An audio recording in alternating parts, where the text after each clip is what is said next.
เซกเบิงฝนฟ้าอากาศในช่วงค่ำคืนของวันที่14จนฮอดวันที่15สิงหาคม2026มาเบิงสภาพฝนฟ้าอากาศนี่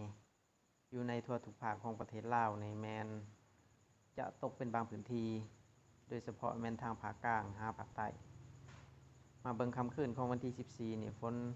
จะตกอยู่ทางภาคกลางลงมาทางภาคใต้